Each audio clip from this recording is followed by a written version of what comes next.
To find out what my online boyfriend looked like, I decided to send him a bubble tea under the guise of a delivery person. Standing at his doorstep, I excitedly texted him, "Sweetheart, the bubble tea I ordered for you has arrived, aren't I thoughtful? Can I get rewarded by meeting you and devouring you whole right away?" Click. The door opened. Standing there in a suit was my boss, Ethan. He frowned slightly and asked, "Liv, are you moonlighting as a delivery rider?" I steadied myself, forced a smile, and said, "Yep, boss, I'm short on cash, so I'm picking up some side gigs." He pulled out a stack of cash and stuffed it into my pocket. "Take this job," he said. "What kind of job?" "I bought my girlfriend a pound of gold bars. Deliver them to her, and while you're at it, check out what she looks like." I was speechless. Day 300 of knowing my online boyfriend, Ethan. He proposed meeting up. Fishy, when can we meet? I want to take responsibility for you offline too. Attached to his message were 10 photos, abs, biceps, a sexy Adam's apple, and a sharp jawline. I couldn't deny it. Ethan was a dangerously attractive man. He had an incredible physique, a great personality, and he was amazing at video games. When I was frustrated, he would join me in cursing out my boss.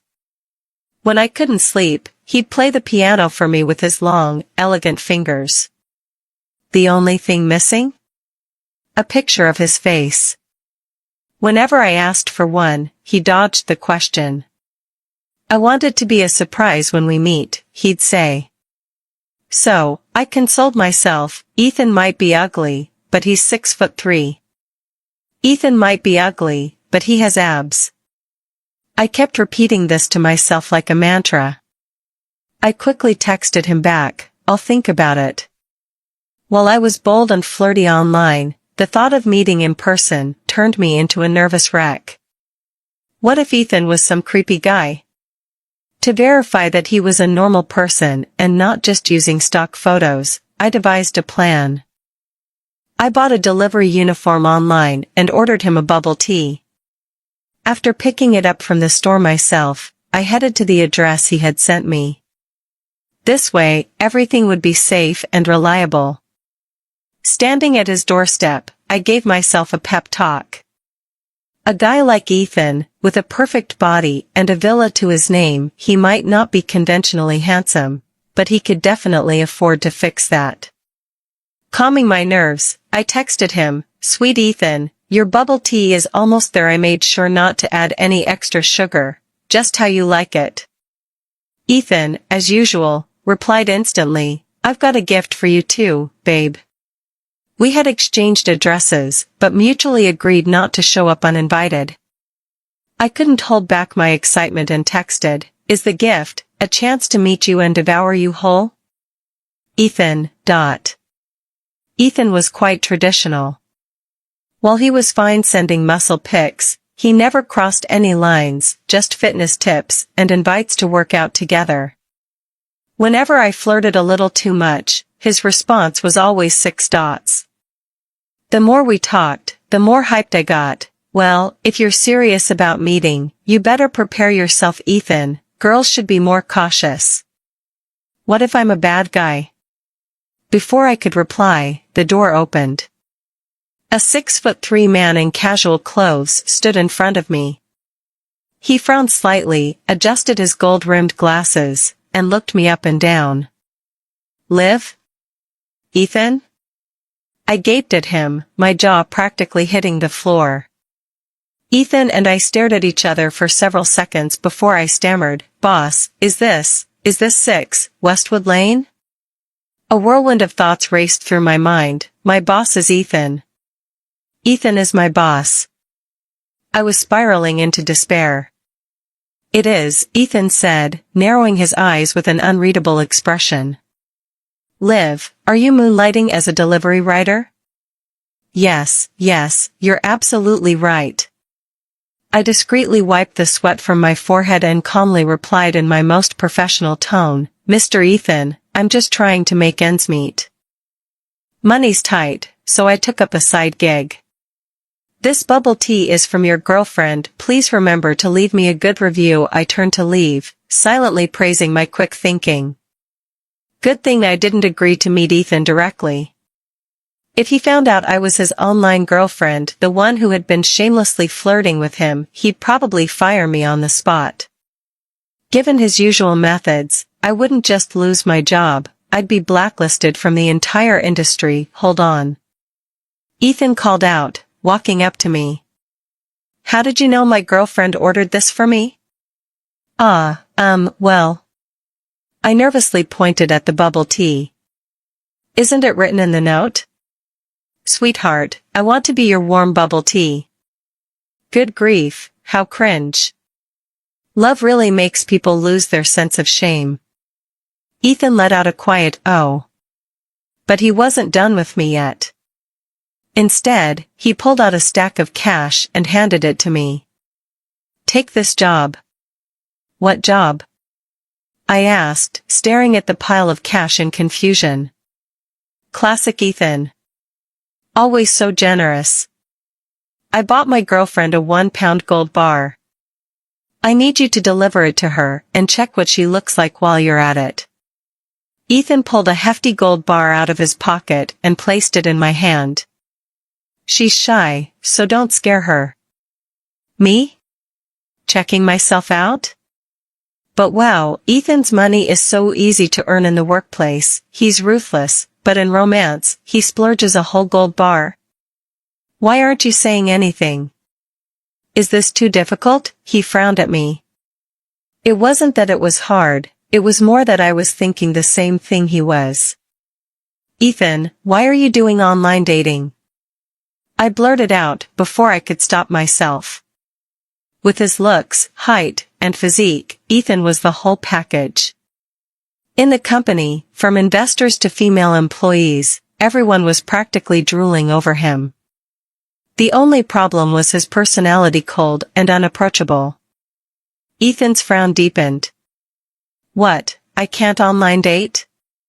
No, I'm just saying, why not video call her yourself to confirm?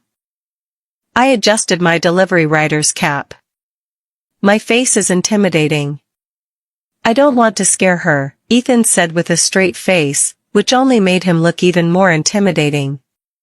He wasn't wrong. Ethan had this cold, aloof look about him that even dogs would avoid. Kids would burst into tears just seeing his face. In the entire office, I was probably the only person who dared to approach him when he was in a bad mood to deliver documents. Ethan's face wasn't just intimidating, it also looked expensive. Once, a client negotiating a deal commented, his face? It screams money. It's rich, intimidating, and completely unapproachable. Ethan, true love wouldn't let a face get in the way, I said, shoving the gold bar back into his hand. Gold prices were high right now. This gift was just too extravagant. More importantly, I was terrified he'd discover that his online girlfriend was me and take legal action. You're right. I'll video call her now. Ethan pulled out his phone and dialed right in front of me. The next second, my phone started ringing. Ethan's sharp eyes narrowed, gleaming like 2 stars in the night, locked onto my vibrating phone in my pocket. I froze, paralyzed between leaving or staying. The call ended. Both Ethan and I let out a breath of relief. But then, my heart leaped into my throat as Ethan spoke again. Liv, your phone just rang. Why didn't you answer? I was just so focused on wanting to see what your girlfriend looks like. Trying to act like a professional delivery rider, I pulled out my phone. It was just a customer pushing me about their order, Ethan. I need to get going now. I forced a smile on my face while crying internally. Who would have thought the guy who played games with me all night, helping me rank up in levels, would turn out to be Ethan? Wait, don't go just yet. I'll call again, Ethan said, picking up his phone to dial once more. I quickly grabbed his phone. Ethan, this kind of dramatic online dating meetup scenario me being here feels inappropriate. It's appropriate. You can be my support, ... I forced an awkward chuckle while desperately holding onto his phone. My mind raced. How about I go meet your girlfriend for you instead? Ethan, as a woman myself, I think she didn't answer the call because she wasn't ready to meet you yet. Alright, go ahead then. He handed me the gold bar and a generous delivery tip. For the first time, I realized Ethan could be so easy to manipulate. Whatever I said, he listened to. In contrast to his usual demeanor at work, where he'd always say, no. Denied. Rejected. Too expensive, poor quality. Do you really think your suggestion makes sense? He rarely accepted anyone else's input. But now, it seemed like he'd agree to anything I said. Turns out, people lack confidence in areas they're not good at. When I got home, I hid in my room, clutching the heavy gold bar, and started counting the cash Ethan had handed me. He'd casually given me $2,000. Clearly, he cared a lot about his online girlfriend. Just as I was feeling a mix of guilt and anxiety, a message from Ethan popped up. Ethan, baby, do you like the gift I sent you? With trembling fingers, I replied, got it. No emojis, no flirting, no unnecessary words. It was as professional as a work email. Ethan must have sensed my indifference because he cautiously followed up, Ethan, baby, do you not like it? Is it too tacky? Would you prefer jewelry over gold bars? Ethan, if you like jewelry, I can buy that too.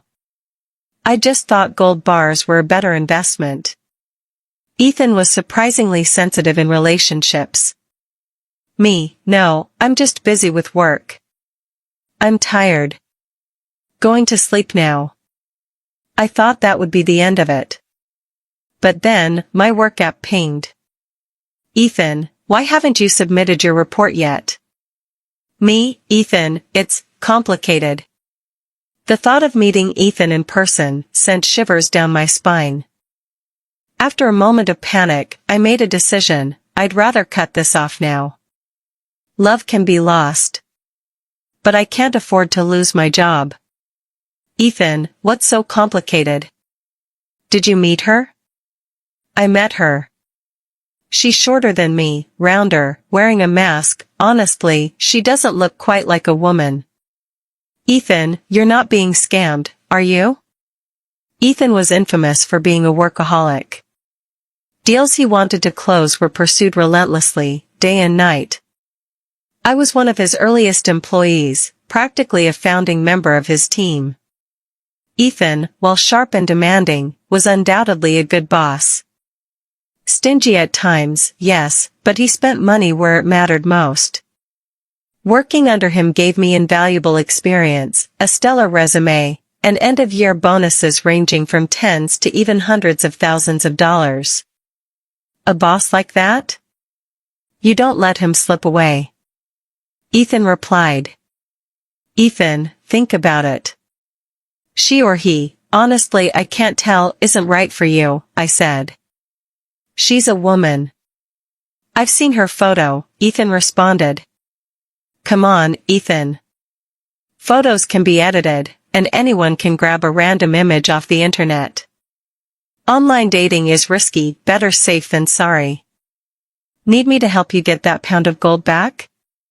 No need, Ethan replied curtly. Half an hour passed without any messages on the work app. Nervously, I posted a message on my private social media feed visible only to him. Suddenly feel like moving to a new place. I'd thought it through. Breaking up outright felt too abrupt. Better to gradually distance myself from Ethan. Out of habit, I opened our chat thread. On the other side of the screen, I saw the dreaded typing bubble flickering relentlessly. The next morning, as soon as I arrived at the office, my assistant hurried over. Liv, Ethan came in with dark circles under his eyes this morning. Didn't you guys sleep last night? I offered a faint smile. Not really. It had been a restless night for me. Staring at that typing bubble, I couldn't fall asleep. Ethan, ever sensitive, had been unyieldingly formal when I first teased him. We're just online acquaintances from a game. I don't date. But later, when I pestered him during late-night work sessions, he was always there. When I vented about my ruthless boss, he initially responded with, "Every leader has their challenges." Gradually, that turned into, "Why does your boss bully you so much? Tell me who they are, I'll buy their company, and teach them a lesson for you." I sighed. I used to think Ethan was just boasting. Now, I could only be grateful that I never badmouthed Ethan by name. I hadn't even sat at my desk for 2 minutes when Ethan called me into his office. Dressed in a tailored suit that accentuated his tall frame, he looked as impeccable as ever. Gold-rimmed glasses perched on his nose, his hair styled immaculately, and even his tie was flawlessly coordinated in color. And then it hit me. Ethan had a peculiar habit. He'd often ask me for advice on matching ties and suits. Looking at him now, I realized all my suggestions had been perfectly executed, down to the last detail. No wonder I thought he looked so stylish. Does it look good? Ethan's cold voice interrupted my thoughts. He tapped his desk with a finger, pulling me back to reality. Ethan, you always look good. I flashed him a coy smile, only to see him adjust his glasses awkwardly. He stared at me for a few seconds before speaking in a measured tone. Did I make a mistake? Huh? Liv, what's your experience with relationships?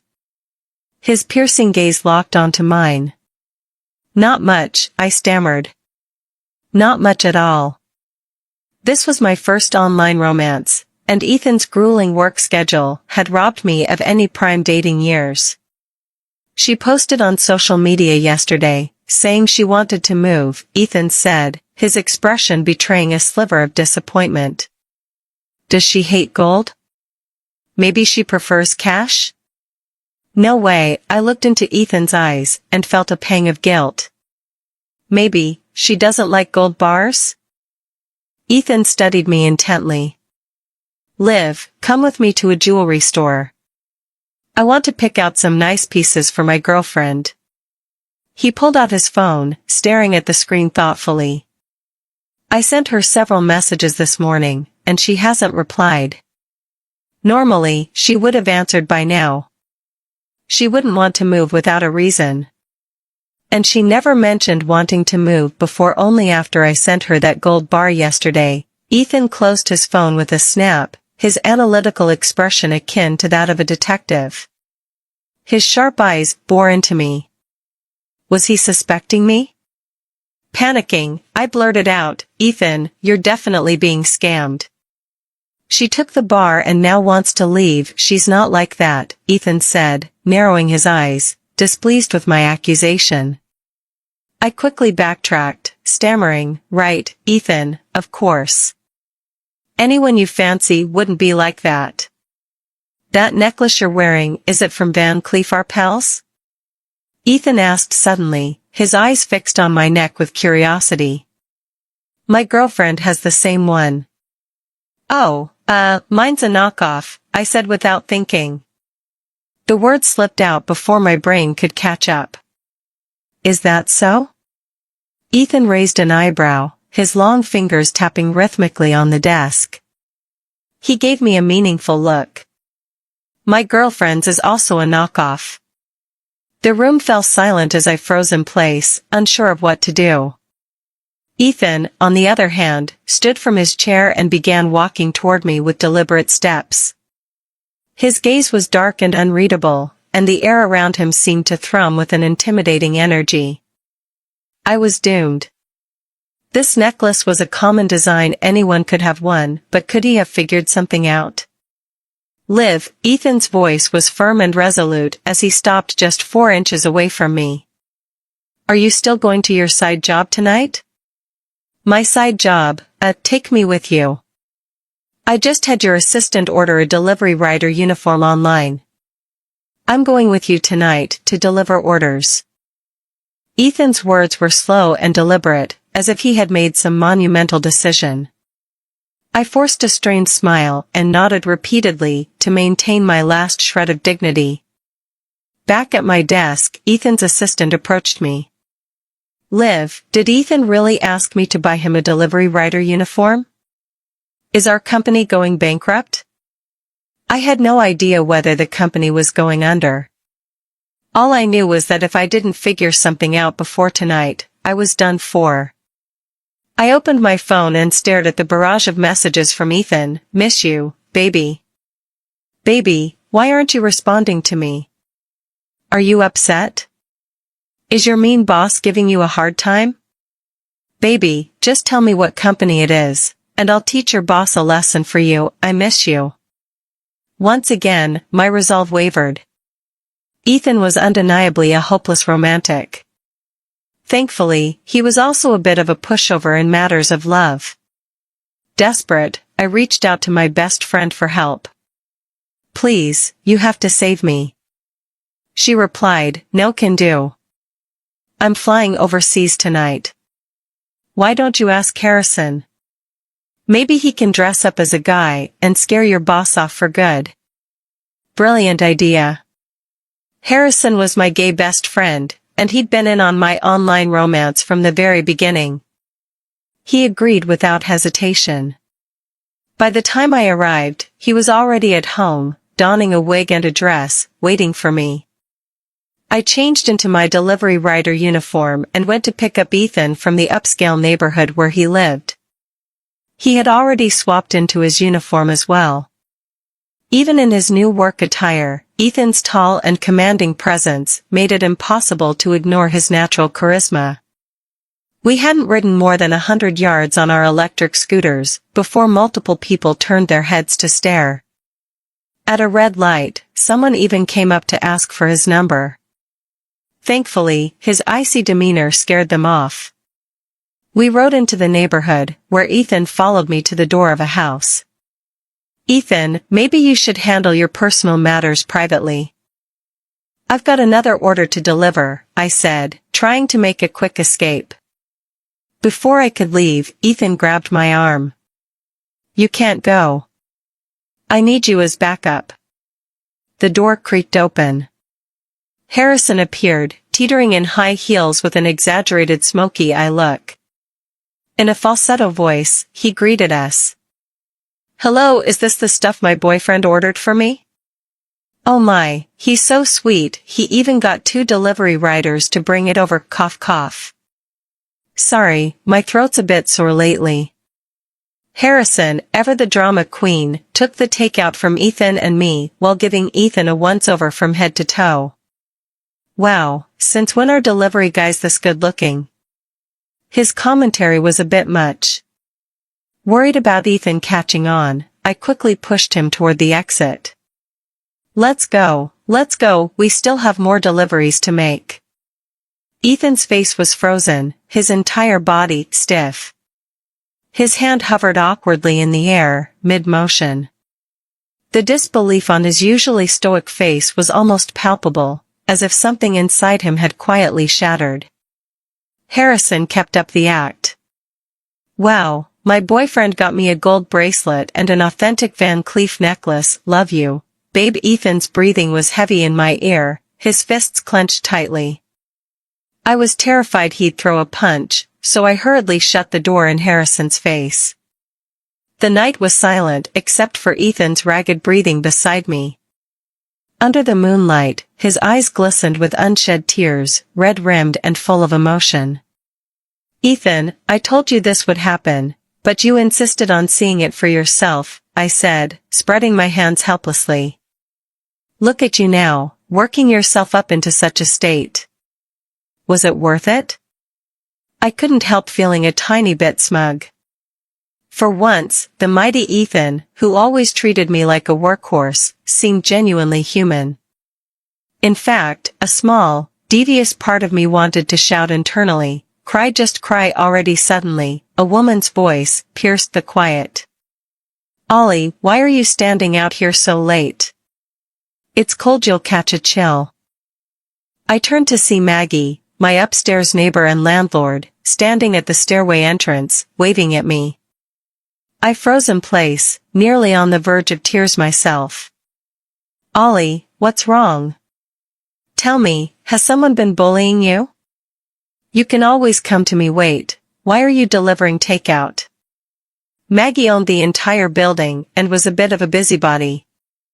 Ever since I helped her up after a fall, she'd been stopping by with vegetables and unsolicited advice. Oh, Maggie, what a coincidence. I forced a smile. I've just had some unexpected expenses lately, so I picked up a little side gig. I see. Well, you take care. It's dangerous out here at night with all the bad people around. Maggie shot a suspicious glance at Ethan before walking away. Sure thing, I'll head inside soon, I said, my cheeks aching from the forced grin. As soon as Maggie left, I let out a sigh of relief. But Ethan, now deep in thought, turned to me. You live here too? Yep, what a small world, I said brightly, hoping to change the subject. Ethan, you really should show more care for your employees. You didn't even know where I live. Oh. Ethan leaned against the wall, his gaze unwavering. Something doesn't add up. Doesn't add up? Yeah, didn't you say my girlfriend is shorter than you? Why is this one taller than you? Ethan raised an eyebrow as he stepped towards the door. I need to clarify this. Don't ask. I quickly grabbed Ethan's hand, stopping him mid-knock. I tightened my grip and blurted out, nonsense. Ethan, get a grip. I didn't want to tell you, but the other day, when I was delivering food, I saw several men coming in and out of here. Your online boyfriend, well, he has multiple boyfriends. Instead of confronting him, focus on living your own life. If you can't bear to do it, I'll delete him for you. The more I spoke, the more dejected Ethan became. His eyes looked as if they were about to overflow with tears. I patted his shoulder and said, go home, Ethan. Get some sleep and find someone new. Avoid online dating next time. Liv, do you have plans later? No, not really. Then come with me to a bar. Ethan, I just remembered I have a side gig. I'll cover it. $10,000, is that enough? Ethan, I'm not that kind of person. 20,000. Ethan. 50,000, he said firmly, heading for the stairs. All right, Ethan. I'll go with you, I said, following him to the bar. $50,000, who could resist that? It was like winning the lottery out of nowhere, and besides, if I could capture a drunken Ethan on video, I'd have a solid hold over my boss. Who wouldn't be tempted by that? At the bar, the atmosphere was loud and chaotic. Ethan downed one drink after another. Under the dim lighting, his face appeared especially striking and handsome. After a few drinks, even his usual stern demeanor seemed to soften. Suddenly, I remembered something Ethan had told me about his childhood. I was abandoned by my parents and grew up in an orphanage. When I became capable enough to look for them, I found out they had already started new families. Because I was born out of their youthful mistakes, neither of them wanted to acknowledge me. He had said, no one ever cared about me, but someday, someone will. You'll care for me, and I'll care for you. I gripped my glass tightly, staring at Ethan. I had fought my way through life alone since I was young. My parents were uneducated and only cared about my younger brother. They sold me off into marriage for $30,000. I ran away to the city, worked hard for a year, and saved up $30,000 to give to my dad before they finally agreed to cut ties with me. After that, I threw myself into my studies and worked tirelessly to build a life in the city. Over the years, they never contacted me, and I grew to despise intimate relationships. I didn't want to get married or start a family. Until I met Ethan. His cautious sincerity, followed by his warm enthusiasm, melted my heart. Ethan, do you call Fishy by her nickname? Ethan's voice snapped me back to the present. I looked down to find my glass empty. My mouth moved as if it had a mind of its own. Yes, I'm Olivia, I said with a smile. Ethan, you always call me Liv. Do you not even know my real name? Ollie and Fishy, they're so alike, he murmured, leaning closer. His eyes were red. You have no idea how much I like her. She's my first love. The more he spoke, the redder his eyes became, as if he was genuinely about to cry this time. Ethan, you're drunk, I said, patting his shoulder with determination. A breakup is no big deal, making money is what matters most. To get a better look at him, I leaned in closer. No crying, you hear me? I'm not crying, he said, wiping his eyes with his sleeve. Where are the tears? Ethan, stop pretending to be strong. I know you're hurting inside. Cry if you want, I'll wipe your tears for you. As I spoke, I pulled out my phone, ready to capture this moment. What a priceless piece of footage this would be. Liv, your phone case looks exactly like my girlfriend's, he exclaimed, pointing at it. Really? I just got it replaced. She also just got hers replaced recently. Ethan looked up, his eyes softly resting on me. Now that I think about it, your voice sounds like hers too. Say this, Ethan, I want you to play the piano for me. That's inappropriate, I said, deliberately lowering my voice. Then say, Ethan, let me see your abs. Even less appropriate. Ethan, can we meet so I can have my way with you? Oh my God, what kind of scandalous things were these? And why were they coming out of my mouth? Liv, can't you at least indulge me a little and comfort me? Ethan asked, downing another drink. Ethan, I really can't say those things. They're all in the drink, I said, lowering my voice further. If I said those words, he would definitely recognize me.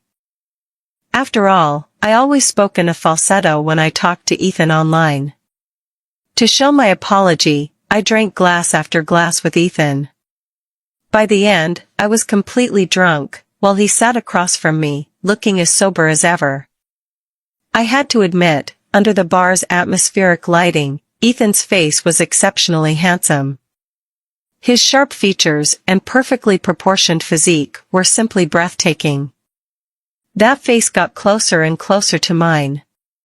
The bar ambience pulled me into Ethan's arms. And then, I blacked out. I only remembered having a very long dream. In the dream, I lifted Ethan's shirt, ran my hands over his body, and even praised how beautifully sculpted his abs were. When I woke up, I was already in my room, wearing a silk pajama set. And my left leg was draped over Ethan's body. Oh no. This was bad. Really bad. I tiptoed out of bed, dressed as quickly as I could, and fled the scene of the crime like a fugitive. Back at my desk, I kept replaying the events of the previous night in my mind, but no matter how hard I tried, I couldn't remember anything. Olivia, big news, my assistant came racing out of the boss's office, practically glowing with excitement. I just came from the CEO's office. Ethan's face was as red as a tomato. I silently looked at her. Wait, Olivia, why is your face so red too? She plopped down beside me and peered at me closely. Are you running a fever? A chill ran down my spine. I racked my brain, trying desperately to recall if I had said or done something inappropriate last night. Olivia, you and Ethan didn't, you know. It's not what you're thinking, I interrupted her abruptly. Oh, good, I was worried you two got into some heated argument or something. Ugh. So I was the only one whose mind was in the gutter. I got a text on WhatsApp from Harrison. "Sis, how was the performance last night? Your boyfriend is ridiculously handsome. Guys like him are a rare breed. You better lock that down. Oh, by the way, your landlady came by yesterday. She said she was worried about you and asked if you needed a boyfriend. She even offered to set you up with someone." My reply: "Yeah, I should probably find someone." Time to deflect. Harrison: "So I agreed on your behalf. You've got a date at 6 p.m. today. More fish in the sea, right?" Me: "You're the best, sis." I threw myself into work, hoping to drown out my mental turmoil. Meanwhile, Ethan was also holed up in his office, working tirelessly. It wasn't until the end of the day that I finally breathed a sigh of relief. Ethan hadn't come looking for me, which meant I probably didn't do anything too crazy last night. Just as I was about to leave, Ethan glanced at me. "Leaving so early today?" Of course, before I could respond further, my assistant piped up, "Olivia's got a blind date tonight. I wonder what kind of guy could possibly be a match for her." Ethan froze mid-movement, almost spilling his coffee. Then, stiff as a board, he walked past me with a rigid posture, his face dark as a storm cloud. Even my assistant looked uneasy. "Did I say something wrong, Olivia?" I didn't answer, instead rushing off to meet my landlady at the arranged blind date spot. The last thing I expected was for the blind date to be her son. Her son was actually quite attractive, tall, good-looking, and well-dressed. He worked in software development and had an annual salary of $500,000. My landlady had mentioned him before, but I always thought she was joking. "Olivia, this is my son, Lynn. He's got a stable job, and our family owns a lot of property. What do you think?" While she was making introductions, I reached out to shake Lynn's hand. But before our hands could meet, a large hand grabbed my wrist. I turned my head to find Ethan standing beside me, his hand firmly on my shoulder. "Sit." "And you are?" Lynn and my landlady asked in unison. "I'm Olivia's boss." Ethan brushed some imaginary dust off his shoulder, crossed his long legs, and looked utterly displeased. "I heard she was going on a blind date, so I came to check things out." I forced a polite smile, trying my best to appear composed. "Oh, the boss," my landlady exclaimed in realization. "We've met before, haven't we? So you're her boss." Ethan's expression remained icy as he turned to Lynn and went straight to the point. "How much are you worth?" "Ethan." I reached out to cover his mouth. "Who asked such a question on a blind date?" "My family owns a building," my landlady answered with a proud smile. "I own one, and my son owns another." Ethan turned to me, his tone casual yet pointed. "I own 3 villas and 5 apartment buildings. But if you want 2 whole buildings, that can be arranged. ... Did he even realize what he was saying? "My son makes $500,000 a year. Your company doesn't seem to be doing all that well, does it?" My landlady's competitive streak flared. "Our Olivia is such a wonderful girl. She shouldn't have to run herself ragged doing delivery gigs on the side just because of you. $500,000 a year?" Ethan raised an eyebrow, exuding an intimidating aura. "I make more than that in a month. As for the delivery work, that's just a personal hobby of ours." "Ha, anyone can talk big," my landlady sneered. "It's true." I coughed awkwardly, quietly backing him up. Her face darkened. "Really?" "Of course," Ethan said as he stood up, towering over everyone. "Your son doesn't seem to be as tall as I am. His proportions aren't as balanced either. I have an 8-pack. Does he?" Without thinking, I tugged at Ethan's sleeve. "Enough. Seriously, enough. The cafe fell silent. Finally, my landlady furrowed her brows and asked, "You talk yourself up so much, are you planning to marry Olivia? Do you even like her? If you're not here to date her, then what's the point of all this?" Maggie, our landlord, crossed her arms and laughed heartily. A boss meddling in their employee's personal life? Isn't that crossing the line? So? Ethan, completely unbothered by Maggie's comments, turned his head slightly to look at me. "Have you thought about me? Last night, you told me." I quickly clamped my hands over Ethan's mouth. "Sorry, Maggie. You and Mr. Lin are lovely, really. But I've got some things to take care of." I tugged and pulled Ethan toward the car, practically shoving him inside. "Ethan, I've always respected you, but what you just did really put me in an awkward spot." My heart was pounding, and a terrifying thought flashed through my mind. What if Ethan had figured out that I was his online girlfriend? Could his sudden appearance here just to ruin my blind date make sense? It absolutely could. Thankfully, I had already packed up everything he'd ever given me, ready to ship it back at a moment's notice.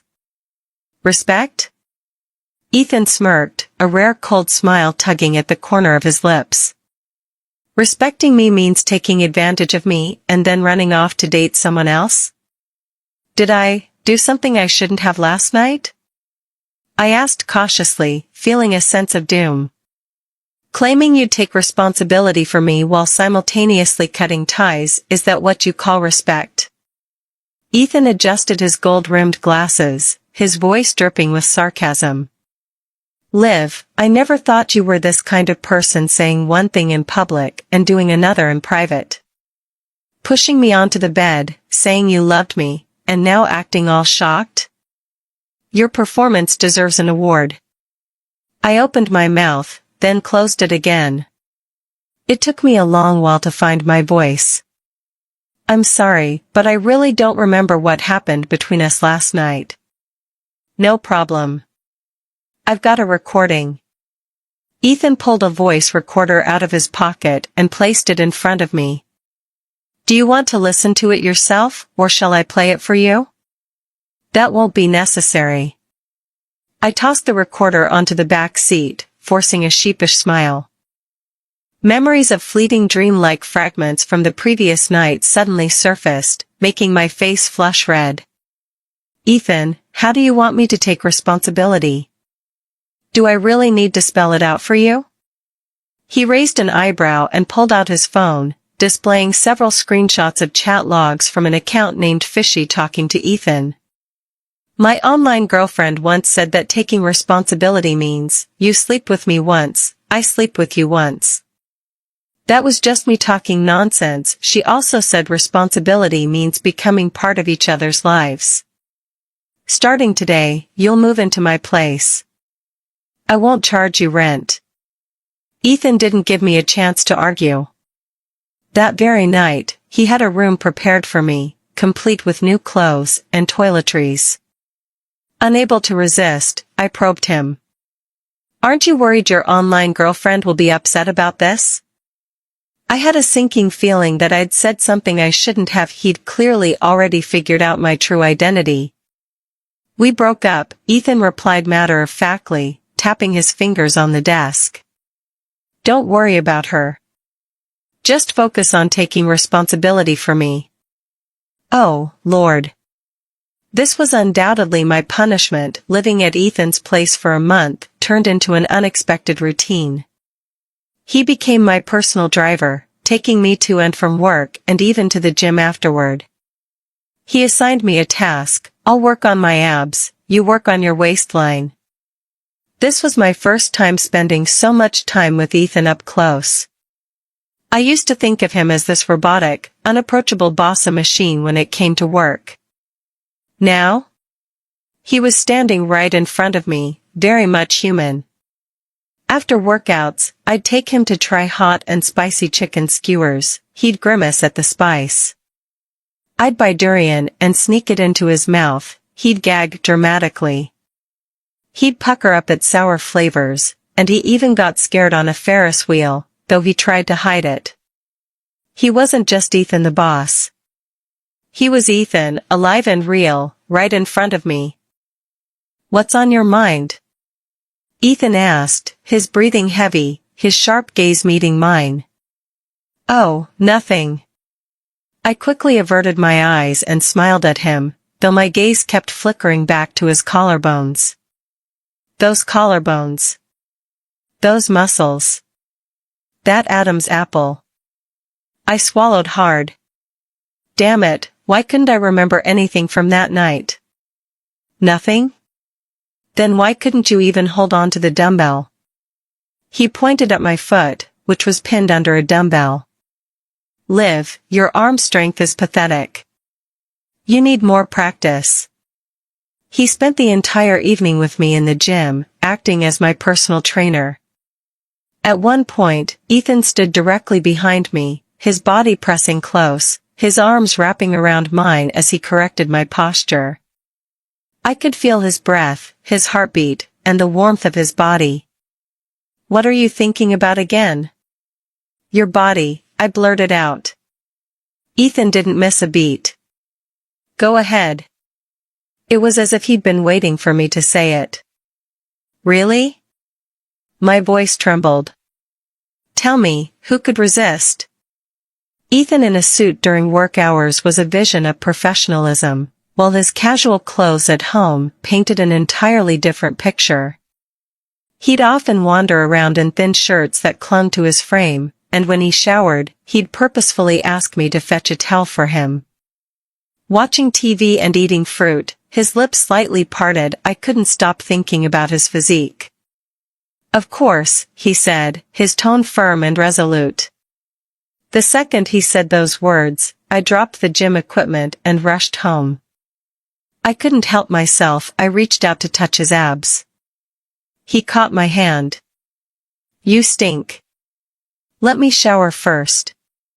Bursting with excitement, I dashed into the bathroom next door to shower. My mind raced with scenarios of how I would finally admit to him that I was his online girlfriend. The more I thought about it, the more thrilling it felt. That was until Ethan walked out of the bathroom, a towel wrapped around his waist. "You're faster than I imagined," he said, chuckling softly as he saw me tucked under the blanket. It was rare to see Ethan laugh so genuinely. The only other time was the day the company went public. This was the second. "Then you'll have to be slower than I imagined," I teased, turning off the lights. After all, it had already happened once. Doing it again would only make me more exhilarated. Half an hour later. "Turn the lights on." "I can't find it," Ethan said, sounding a bit helpless. Then how did you find it last time?" "What last time?" "There was no last time, just this one." His kisses rained down on me like a summer shower. I tried to open my mouth to ask something, but no words came out. By the time the night was at its darkest and the moon had set, the sun had begun to rise. I finally heard Ethan's voice in my ear, this time, "You're officially mine, fishy." It was Saturday noon before I regained full consciousness.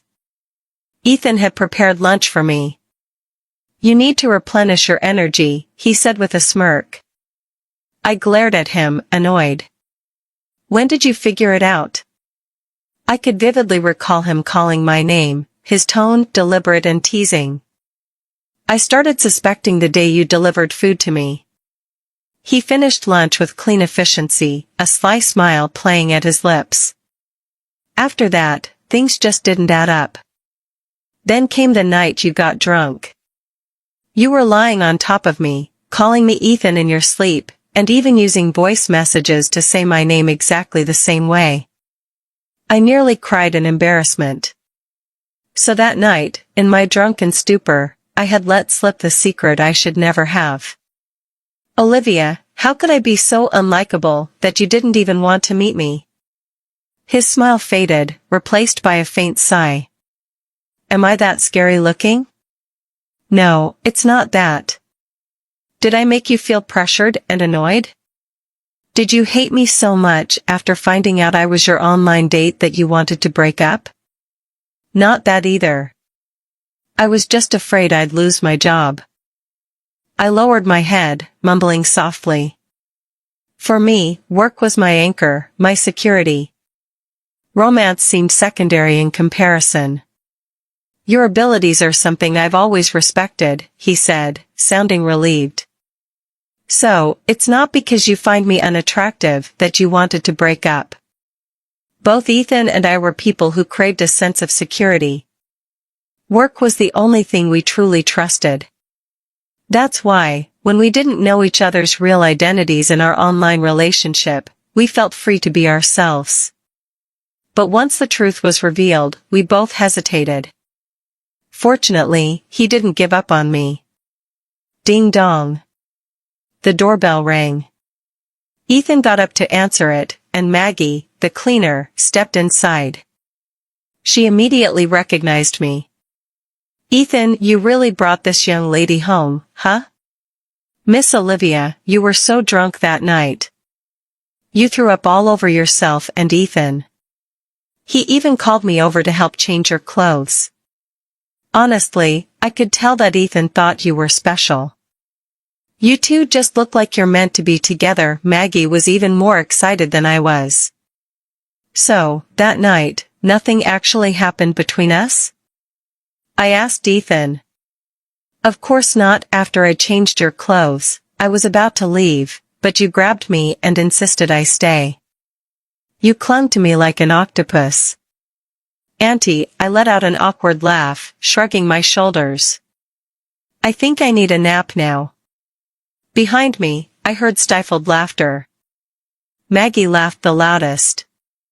Ethan, stop laughing, you were clinging to her like an octopus. Oh, young people these days, you're all so amusing. I didn't leave my room until Maggie had gone. My assistant texted me, OMG, Olivia, breaking news, Ethan has a girlfriend. Me, how do you know? Assistant, his social media, and from our company's account. No less. Is this like a miracle? The Ice King has thawed? A lion going for a lamb? I scrolled through Ethan's post.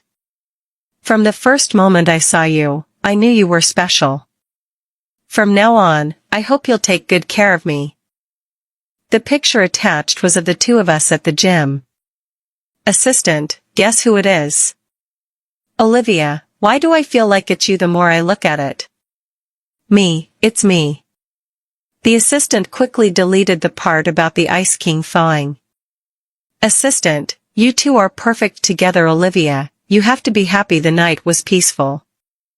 I was out of breath, exhausted, and couldn't help but sigh. I really need to work on my stamina. You do. I was only using 20 of my strength. Me. Late into the night, my Ethan lay in my arms, resembling a big, affectionate puppy. He said, it's a good thing you didn't go into acting. You were so unconvincing, pretending to deliver an order with just a cup of tea in hand. I chuckled weakly. Next time, I'll plan it better. There's going to be a next time? Me? I'm kidding. But I'm not. The sun rose steadily. It was Sunday. Tomorrow would be Monday. I was tired. But at least I was tired and happy.